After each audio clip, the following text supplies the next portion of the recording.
all myofunctional therapy courses are not created equal.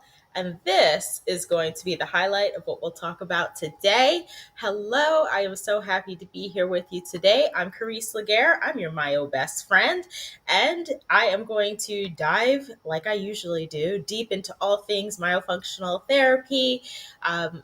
It is just such a pleasure to have we're just at 60 hours of content on this channel. So if you've missed anything ever over the course of the time that I've been going live, don't worry.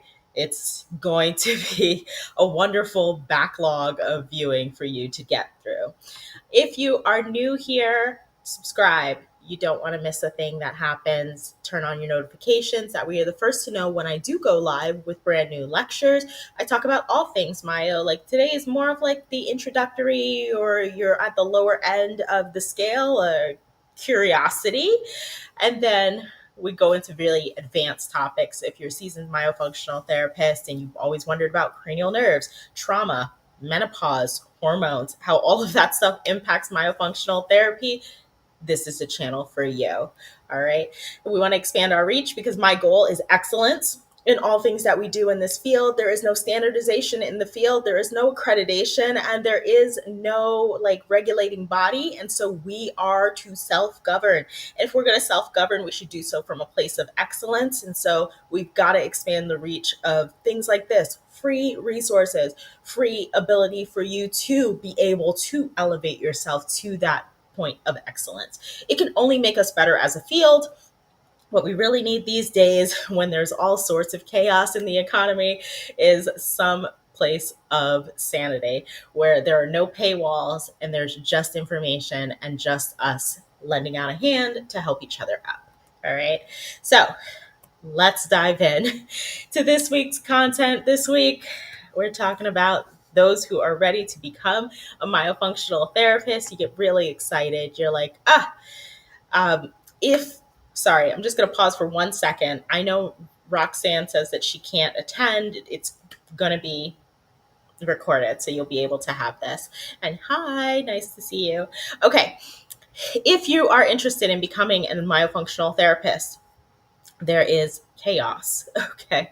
All myofunctional therapy courses are not created equally. It is not like one pill, you take it, and then yay, myofunctional therapist you become. There are plenty of people who wind up taking what they find out ultimately was the wrong course for them. So you start out, you're really excited. You may ask in a Facebook group, or you might ask a couple of friends, or your dentist might ask a couple of friends, or somebody that you know is facilitating this question for you. What's the best myofunctional therapy course? Well, there's over 20 of them and it's counting. So we're going to be at nearly 24 by the time that I probably have recorded this and it's sitting in, the library for maybe a month or so. There will be 24 introductory myofunctional therapy courses. It is mind blowing the amount of people who are teaching this content and teaching it to what they think is a little bit of difference. And so what we want to really go through today is, what is the process? Like, how do you even become a myofunctional therapist? Is there a path? I'm going to tell you there's no standard path. A lot of people take it very, very differently. But this is how I would recommend you do it if you're on the beginning end.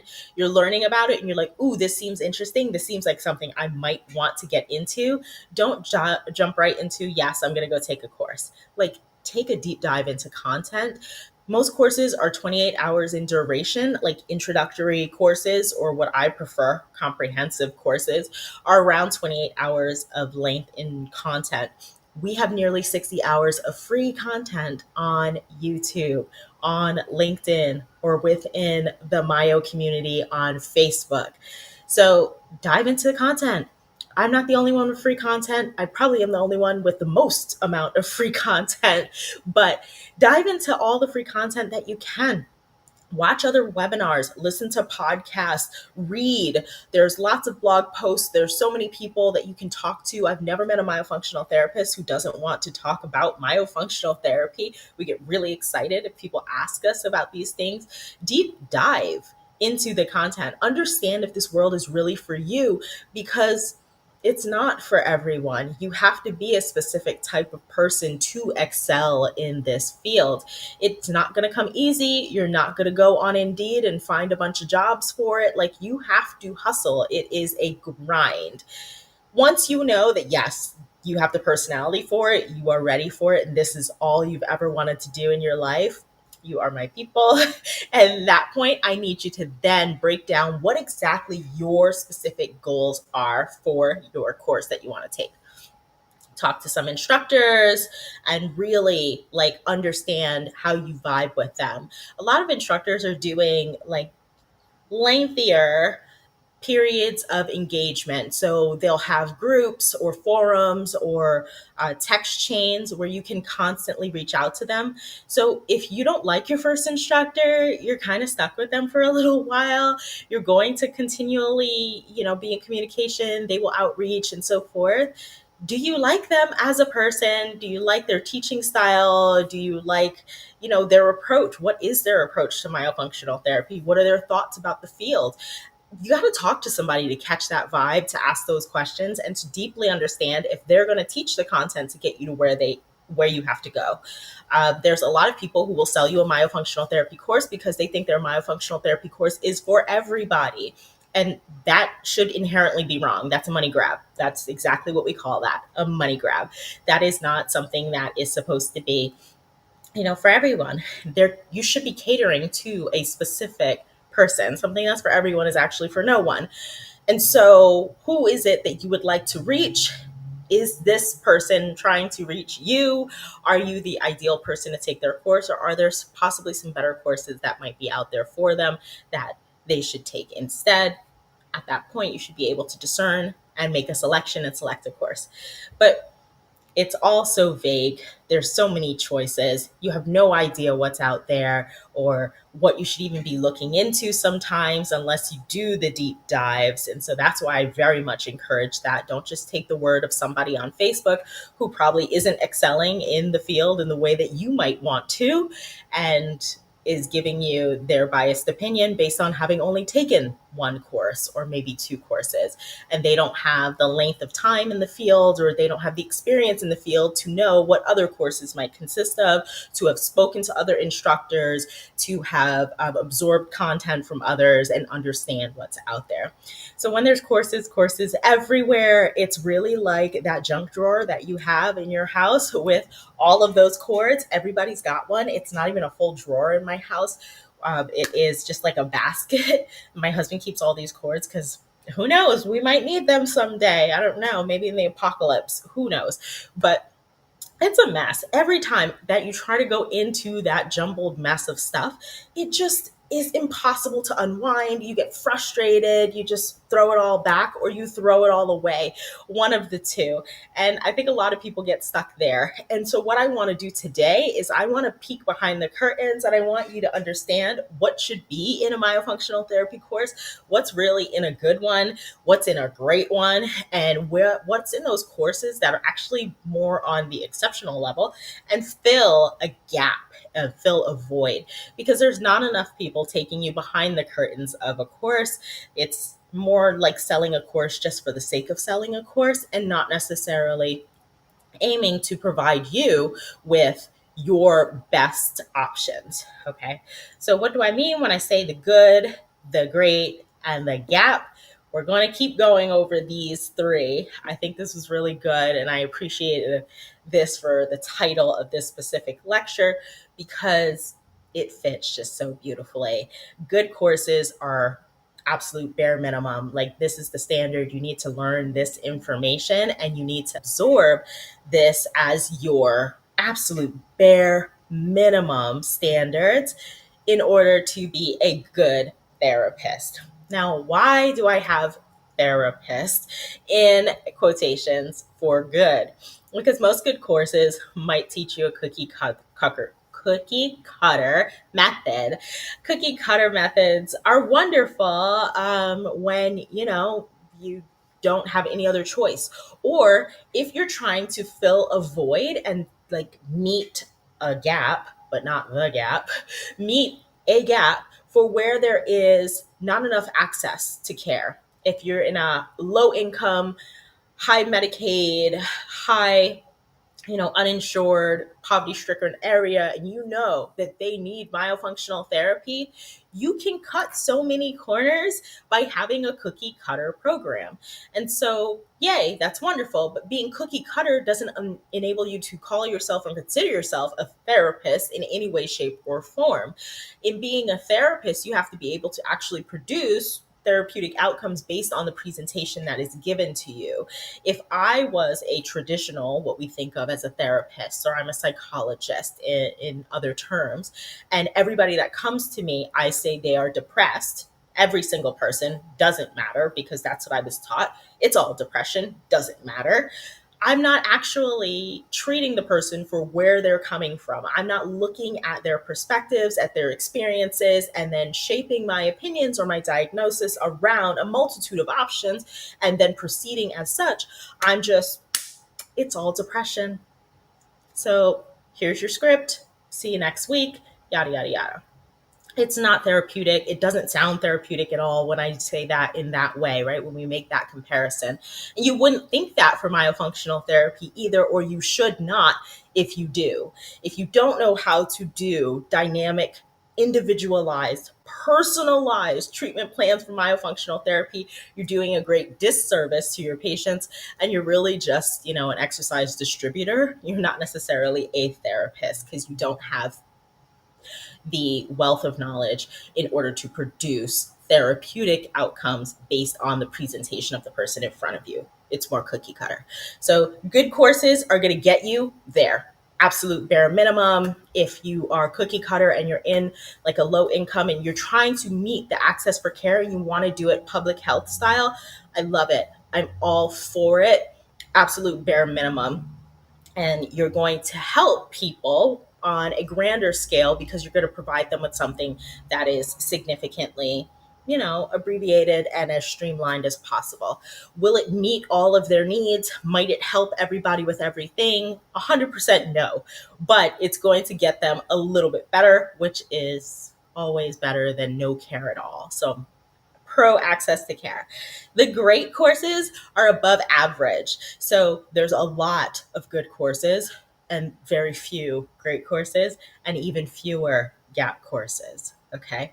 But the great courses go above and beyond, and they're going to produce some great therapists. It's going to provide you with more advanced skills, more advanced knowledge, more advanced capabilities to therapeutically produce outcomes with your clients. Whereas the gap is going to produce excellence. And here's why. Because we're exceeding expectations, going above and beyond what they already know. So if there's going to be nearly 24 courses that introduce you to the exact same field, and there's no standardization, so it's not like you have to meet a certain set of accredited standards and that's the only way that everybody is teaching. It's the wild, wild west. So if somebody else is coming in, that means that they know what's already out there. They know some of the good courses, they know some of the great, and they want to fill a gap. And when you fill the gap, you're exceeding those expectations. You're going above and beyond what's already out there. And you're going to deliver excellence. And in delivering that excellence, you're going to produce most successful therapists, the therapists that are able to get out there, to be productive, and to really be proficient at what they're doing. So they're going to have the least amount of questions. They're going to have the least amount of confusion around topics because they are ready and prepared for any case that kind of comes along because they've been exposed to much more. Okay. So that's what we're talking about when we talk about the good, the great, and the gap. And I want to take just 3 minutes away for us to understand learning styles. That way I can kind of explain how some of the courses break down and why there's a difference between the good, the great, and the gap in learning styles. So indulge me here and let's watch this video. Here's Jonathan studying for a test. And studying, and studying, and studying. And here he is getting his test results. All that studying and he still got an F. Why? The thing is, there's no one right way to study. Some methods might work great for one person and not at all for others. Everybody learns differently. In order to find a study method that's best for you, it's important to know your learning style. The four most popular learning styles are visual, auditory, reading-writing, and kinesthetic, or hands-on. For most people, one of these methods will work best, but it's also possible for a combination of different styles to be effective. To discover your learning style, you can complete an online assessment. There's a wide variety of them available, consisting of multiple choice questions. However, you can also observe yourself and your previous learning experiences to get an idea of how you learn best. Let's circle back to Jonathan. When he's in class and his teacher is lecturing, he gets distracted pretty easily. Words tend to go in one ear and out the other. But when his teacher starts using visuals, Jonathan finds it easier to focus and understand the material. So he might be a visual learner. Now think about your history. How have you enjoyed learning in the past? Do you prefer watching over listening? Do you enjoy reading instead? Or maybe you learn best by doing, with hands-on experience. If none of these seem to grab you, give them each a try and see which one you tend to drift towards. Each learning style has its own study methods that work best with it. Let's take a look at how Jonathan and a few of his classmates study. As a visual learner, Jonathan finds it helpful to color code his notes. He finds it helps him to organize information and internalize it better. He also creates diagrams while studying, finding that they help him to better understand certain structures and ideas. Jonathan watches videos too, finding them helpful for extra information. Ruby is more of an auditory learner. She likes to study in a group and discuss the material with others. Sometimes she'll read her notes out loud because it helps her to hear what she's studying. In some classes, Ruby will record the lecture, with her teacher's permission of course, so that she can go back and listen to it later. Terrell finds that he learns best by reading and writing. He takes substantial notes during class and reads over them often. When he's trying to memorize something, he'll often write it out. He also makes sure to read and reread any materials his teacher has assigned the class. Raya is a kinesthetic learner. She's got a lot of energy and likes doing things. Labs and hands-on activities help her to understand certain ideas and topics. Sometimes she'll review her material while she's walking around. She also likes to take breaks in order to release some of her energy, allowing her to focus when she returns to studying. All four of these students are studying the same material, but they're doing so in different ways. Now, this doesn't guarantee that they'll all get the same grades, but by determining their learning style and finding study methods that work for them, they just might find themselves getting better results. Okay. I hope that that was like a cute little way of getting you into different learning styles and kind of understanding which way might work best for you, because that's another thing that always needs to be kept in consideration. There are OMT courses that are live, in person, hot and heavy, few days, all the content, but you don't have any recordings, you don't have any, ability to really go back to any information. You can ask questions, of course, after in a group or in a chat in a text forum. There are courses that are self-study where you have all the access to the information, but maybe not as much access to the instructor and to ask questions to clarify, but you can go back and you can rewatch and learn and go back again and take notes and do everything that you need to do. There are courses that are hybrids where you have live lecture and you have access to all those recordings for a period of time. And then you have your ability to have access to the instructor live. And there are courses that are a hybrid where you have the self-study and you have live access to the instructor. So there's all sorts of ways that you could take a course right now. And this is just where we're at in the world and in life, right? We're in the information age. Everybody's on the internet. So of course, there's going to be a number of ways that you could do these.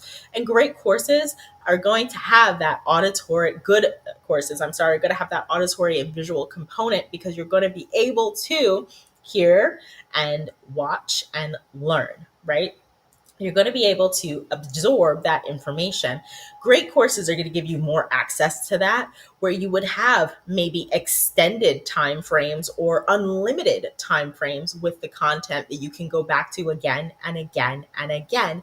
And you can review and you can read and you can do all of the things that you need to do. Where the gap really fills in are those courses that are going to be kinesthetic. Now, kinesthetic is more of the hands-on, that approach where like you like the labs, you like the getting your hands on a topic and really, really doing the work. Well, that kinesthetic approach only happens in the gap courses. There are courses that will encourage you to start working while you are in the course. I'm a big advocate for that. You never want to like take the course, do all the information, and then try to guess your way through or like fumble through how it is that you implement that information.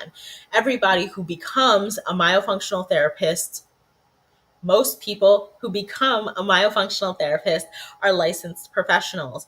And to gain your licensure in certain roles, occupational therapy, physical therapy, dental hygiene, dentistry, speech language pathology, you have to have a clinical component where you're like working, you're doing the things. Even if some of those clinicals are you observing other fields or observing other professionals as they're doing their work, you have to at some point put hands on. You don't just get the didactic information where you sit down in your course and you learn this is how you would hold an instrument, and you're going to angle it at such and such an angle to the tooth surface, and you want to make sure that when you're holding it with whatever. But if you never get an instrument in your hand, if you never get to sit in a clinic and actually like instrument and get tested on instrumentation and really put that stuff to work, what are you doing? Like, that wouldn't make sense to anyone, but that's how we operate in myofunctional therapy. It's like, here, we're going to blast you with all this information, go home and try it. Okay, but how do I know that I'm doing it right? Well, if you're not in a gap course, you'll never know if you're doing it right. You're going to guess your way through it until hopefully, yes, one day maybe you're doing it right. Or, somewhere along the way, you're going to trip, fall, and accidentally start doing it right. But the kinesthetic aspect of things would be an on site mentorship, or even the ability to, and I'm talking about included in a course. I'm not talking about you spending additional money on top of your course. I said included in a course is this kinesthetic approach to having hands on learning. Somebody over you who has done the work, who understands the Myo, who can look at you doing an evaluation and can say, here's what you missed. Here's what you have to look at differently. I see your setup. Here's how I would optimize this. Here's what we would typically look at as far as treatment planning for this. And here's where I want you to start with this patient, or you've already started here with this patient. I think you've skipped a step because I'm right there with you, able to go over all of that. It's just like those clinics that you had when you had clinic in your professional licensure. If I didn't have a dental hygienist professor sitting over me telling me that something was wrong, I'm going to continue to make that mistake because I'm going to habituate it. At some point, if I'm just going to keep tipping my fingers or rolling my fingers and not necessarily rolling my instrument, or not rocking with my wrist, I'm now doing a little bit too much move. I'm going to create more damage and I'm going to start habituating that. If I don't learn to sit ergonomically and nobody ever, comes up and taps me to say posture and to watch me as I am doing these things in clinic, I'm going to habituate that. That's going to be how I sit. That's going to be how I position myself. That's going to be how I instrument. And it only makes sense. And when you think of it from that lens of like, I really needed that clinical component, you'll understand why in the gap, we are all inherently, as healthcare professionals, as licensed healthcare professionals, a bit kinesthetic in our approach. Like, we need to understand. So the gap courses really fill that. Good courses, absolutely. You're going to get the content. You'll be able to learn in a number of different ways. Same with great courses. But the gap course kind of puts together that final piece of the puzzle that everybody really needs. You can't just learn about this from concept alone. You have to actually implement, and you should implement with someone over you to observe if your implementation needs any work, maneuvering, and so forth, and or vice versa. You should be able to follow them and see what you pick up from how they are working in that um, particular area or field of Myo. Okay, so what I would look for if I'm looking for courses with these learning options, and I'm like, yes, I want hands on, do I have the option to follow somebody who has done this in office if I'm working in a dental office? Do I have the option to follow somebody who's doing this professionally in a dynamic therapeutic environment if I'm an SLP and I want to work in my practice, which might have an occupational therapist in it, feeding therapy and speech therapy, and it's a pediatric therapeutic practice.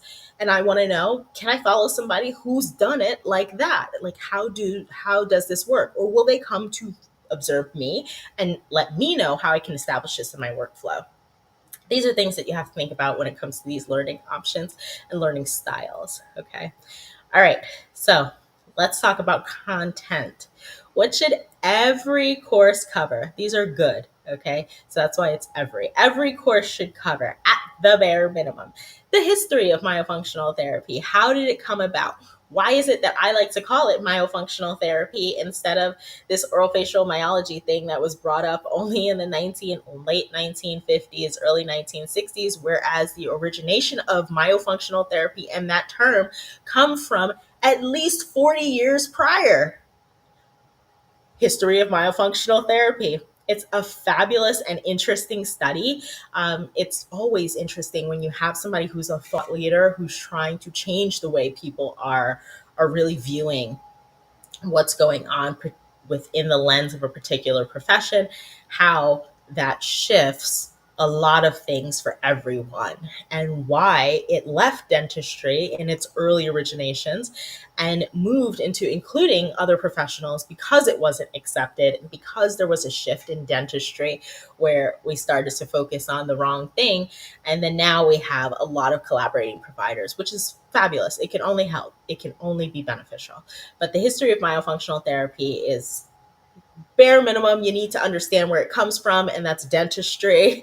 And very strongly, I stand on that. It comes from dentistry, and it is just a wonderful thing to learn. The etiology and impact of oral myofunctional disorders. Oral myofunctional disorders are the foundation upon which myofunctional therapy was really built. You could call it another term, parafunctional habits, and that's what I prefer for dentistry specifically, because oral myofunctional disorders tends to want to be claimed by another field, and parafunctional habit is essentially the same thing. It's a misuse of the oral facial, oral cavity, whatever. It's misuse of the area. And so OMDs, bare minimum. How do you make an evaluation productive? How do you do a evaluation that will give you the information that you need? Now, in a cookie cutter course, I think that they need to stop talking about evaluations, because if you're giving everybody the same treatment plan, it doesn't make sense to evaluate them. You're going to assume that you need not do anything different no matter who it is, because everybody gets through set sessions 1 through 12, 1 through 14, or whatever. So, what are you evaluating for? You're going to do the same thing for everyone. It doesn't matter, right? But if it is a good course that has some elements of, personalized treatment planning, and I don't think that there are any. I want to say that it's just the great courses that really go into individualized treatment planning. Evaluation is like bare minimum. Everybody's teaching how you do an evaluation by their own set of standards. Exercises, anticipate that on some level. Now, a lot of places are not telling you how many exercises you'll get, and I really don't think that's the metric on which they should be measuring anyway. But some of those who do tell you what exercises or how many they're giving you, oh, you'll get 50 exercises, oh, you get 40 exercises, oh, you get 60 exercises. Like, who cares the number of exercises? What's the quality of these exercises or the quality of what you're going to do? But if you're going to advertise a number, I would hope it would be a big number. I really would hope it would be a big number. And oftentimes I'm disappointed whenever I see the number, because it's never the big number that you want it to be. There's so many different ways to exercise a lot of these muscles. And if you just do a simple anatomy overview, like you go back into your anatomy and physiology, you understand how all the muscles work and what what muscles are moving what, and you really dive deep into this oral facial region of muscles, you'll come up with nearly 100 exercises just based on what you know these muscles are capable of doing. And that's a big part of understanding oral facial pain, and how you deal with that is refining how you're addressing the anatomy based on what the muscles do. And so, what do you have to do? You have to loosen up one muscle that does one task. That way, you can appreciate it on another end, or strengthen one that's supposed to do that task that this one's compensating for. Like, that seems fairly easy enough. So, exercises, I think, neither here nor there. That was just my opinion. But if they're going to advertise the amount of exercises, like, anticipate big numbers, or you could do that yourself. You could really just sit down with anatomy, head and neck anatomy, and determine yourself a bunch of exercises with no issue. Tethered oral tissues should be foundational. I mean, if they're not talking about tethered oral tissues, what are we even there for? You shouldn't need a separate course for that. If you do, okay, it is what it is. Document. Not everybody's providing documents. Some people will provide some documents. Maybe they're not editable. Maybe they're just there as an example.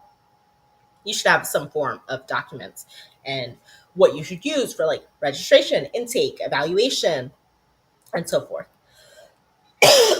Pardon me. The research library. Myofunctional therapy is not evidence based, it is eminence based. A lot of people will provide a research library, and I think a research library is important. You should have one. But you should also understand what's within that research library, and how to differentiate and discern what is evidence based, what's not, and what's the value of a study if you have it. What can it quantify for you if it can't quantify your field as a whole? So, with the research library, all the good courses are going to have one, and it should be something that you can download, that you can keep, that you can, like, go into and make it your own and jump off from there. But you also need to understand how to decipher that research, and the gap courses are going to tell you that it's not evidence based, our field. It is eminence based. And if you don't know the difference, I have a lecture, a really great lecture, where we talked about this in length for about an hour a few months back. I'll drop the link in the comments later. Okay. And this is going to leave you at being a bare minimum myofunctional therapist. You will come out, you will be able to work with people, and you will be okay at it. But if you're trying to be great, what should you anticipate you will learn in a great course? Well, a great course will have all of the content that's within a good course. It'll have marketing and branding, like, how do you get yourself out there? How do you talk to patients about this? How do you bring up myofunctional therapy? What is it that you need to consider when it comes to website development, social media, and that type of stuff? Business development, how that would even work if you're going to integrate into a dental office, if you're looking for that, if you're trying to integrate, like I said earlier, into, like, a dynamic therapeutic practice where you're an SLP or an occupational therapist and you're going into office integration. Like, how does that all work? Is that content there in great courses? Hopefully it would be. Special needs. How do you work with these cases that are special needs? Can you work with special needs cases? What are the criteria for referral? And what's the criteria for proceeding with my functional therapy program? And if you do any sort of custom treatment planning, which is the very next thing, treatment planning, if you do any sort of custom treatment planning, how does that vary for someone who has special needs? And then treatment planning is the big, big one.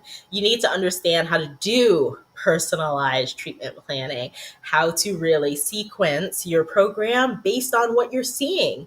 That's how you create a therapeutic model of care. And if you hit roadblocks, if you have hard moments where you're really not sure what to do next, there should be some sort of lecture about treatment troubleshooting. It doesn't have to be called treatment troubleshooting. It could be called overcoming roadblocks or whatever, but some form of troubleshooting so that you can navigate around all of those rough areas of myo, where you're not always going to have a patient who's compliant, or you might have a movement or a something that you are stuck on, like they're not progressing for whatever reason. There should be ways for you to troubleshoot that without having to always, go seek that information from other professionals or so forth. That should be taught in your course originally.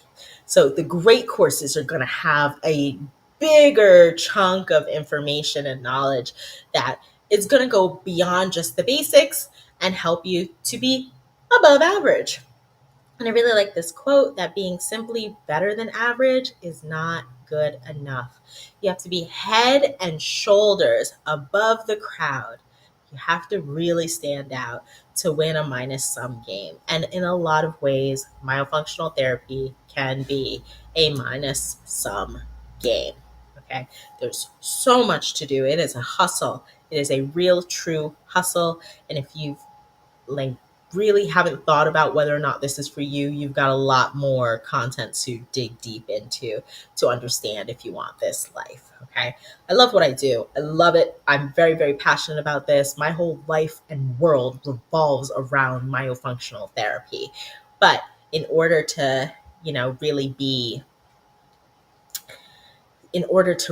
be, as optimistic as I am about us meeting a standard of excellence as a field, united as a field, because there's not enough of us that we should be divided in any way, shape, or form.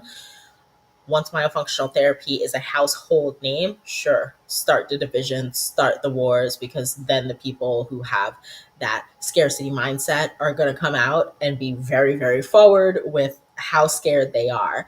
But for where we are right now, if we're going to reach that moment of excellence, I have to be honest. And I only want the people who are going to work towards that excellence to be in the field. And if you're not, you're just ruining the numbers, because dental professionals lose their investment in a myofunctional therapy course at 3 times the rate of other professionals who get into the field. So, being a field that we originated, it's very, very sad to see that we are failing at it miserably.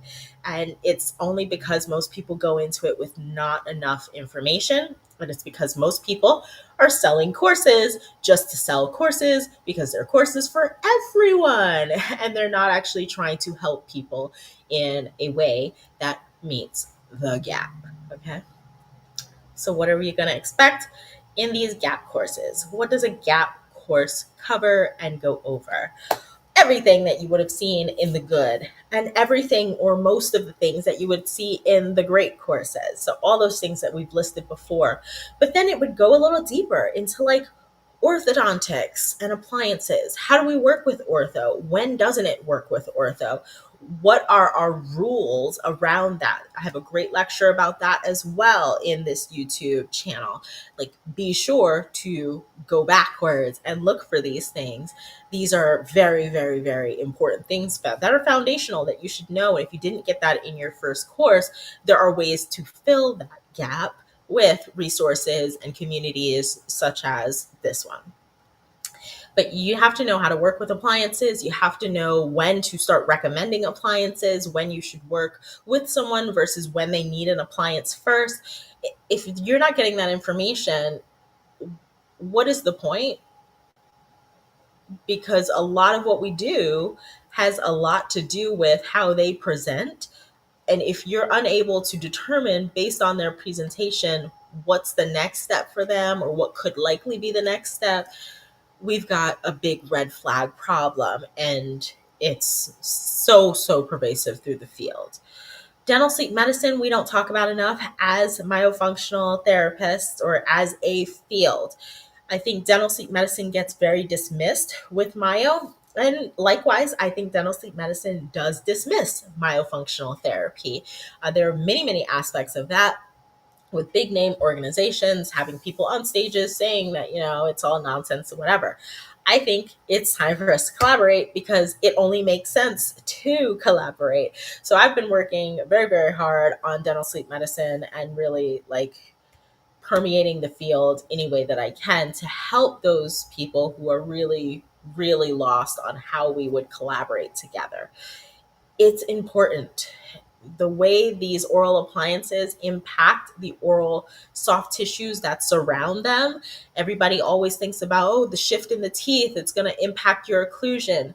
What do you think an impact on the hard surfaces on the dentition does to the periodontium, does to the gingiva, does to your cheeks, does to your lips, does to your lip pressure, lip strength, your cheeks, your suctioning? What do you think? All of that is affected too. It's not just the occlusion.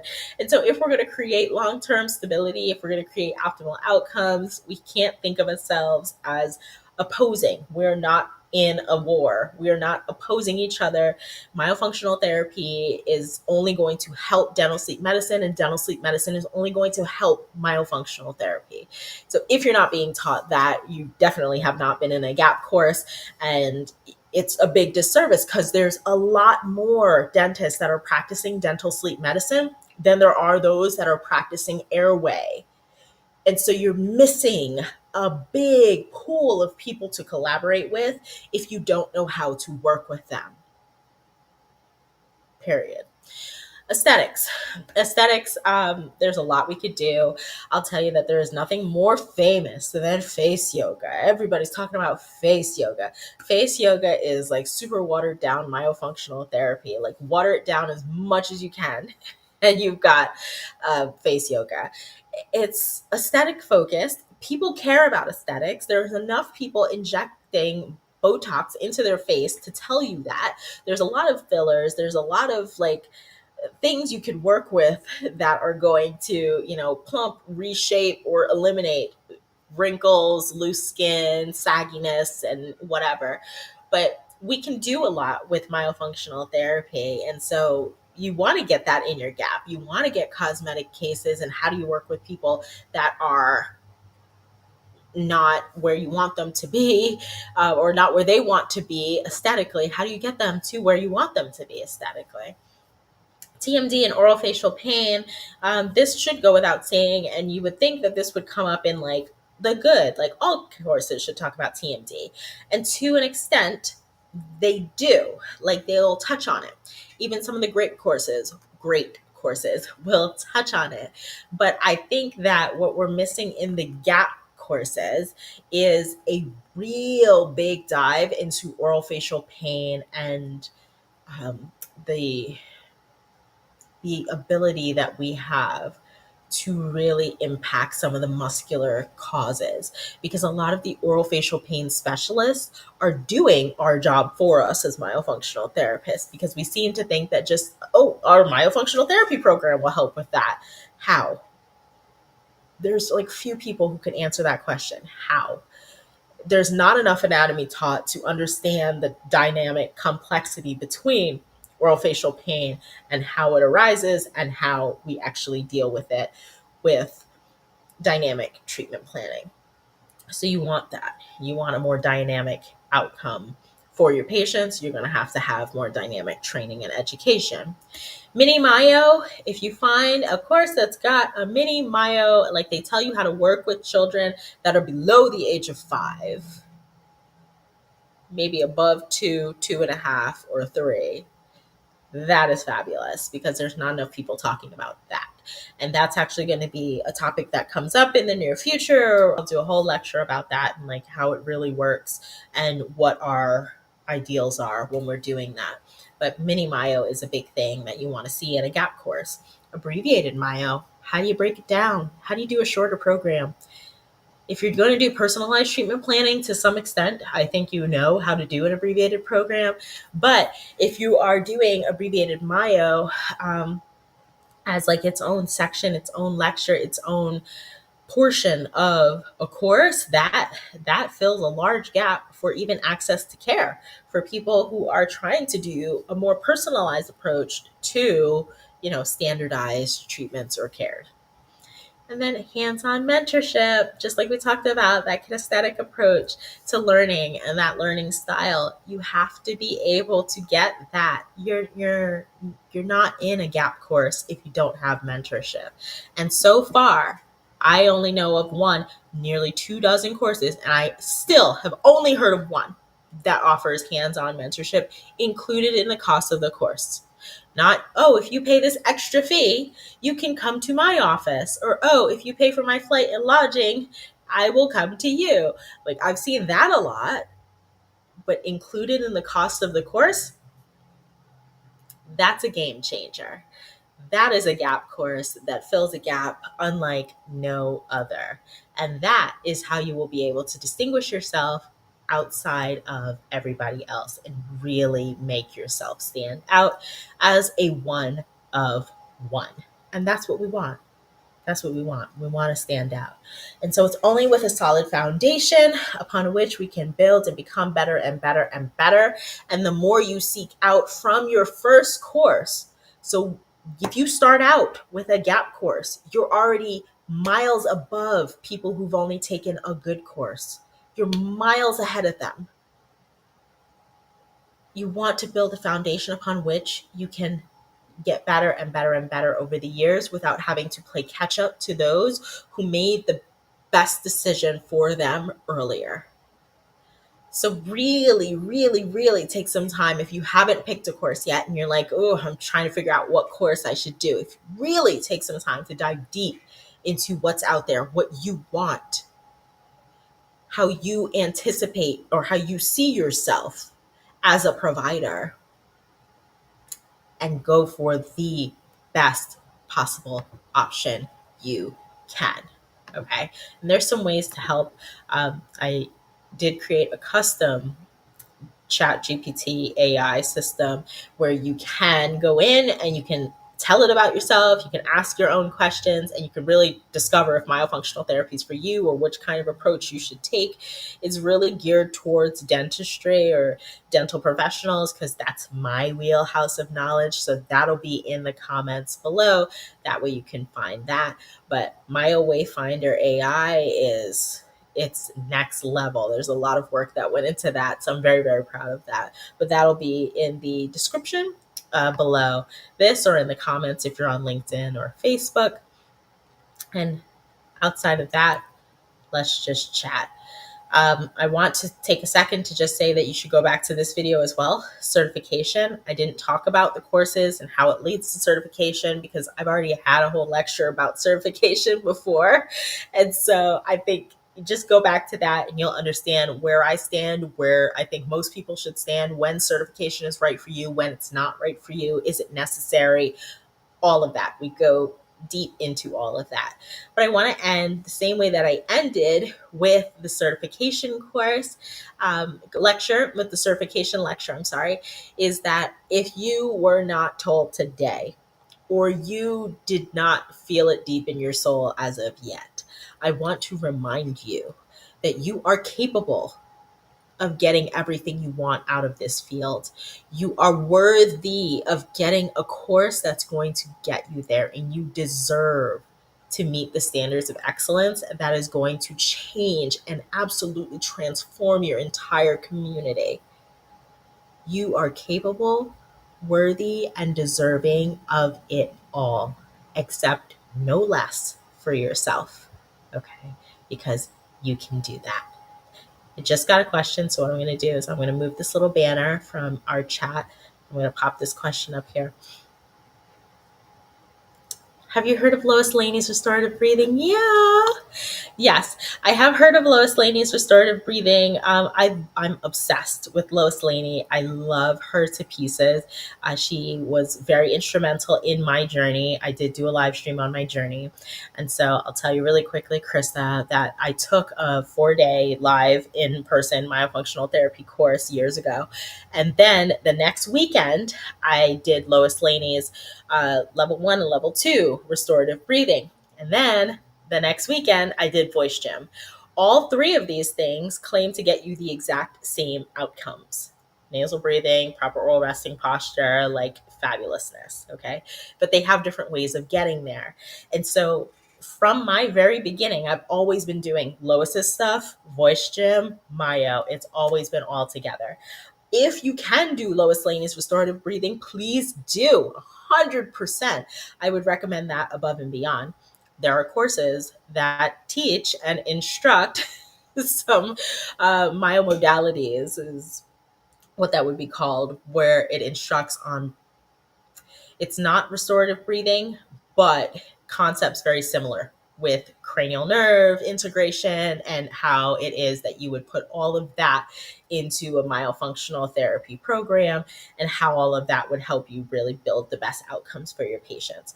So, yes, I have heard of Lois Lane's restorative breathing. I think that is in a gap course. 100% it's in a gap course. Do some research and you'll find it. You'll actually probably find it in the Myo Launch community, myolaunch.com. That's launch as in like a rocket launching. So Myo Launch, not lunch. Awesome. Chris has never heard of Voice Gym. That's okay. It's all good. But I appreciate you too. All right, guys, I'm going to jump off here. It's been absolutely fabulous hanging with you guys. If at any point in time you want to chat, my calendar is always open for you. Until next time, bye, my friends.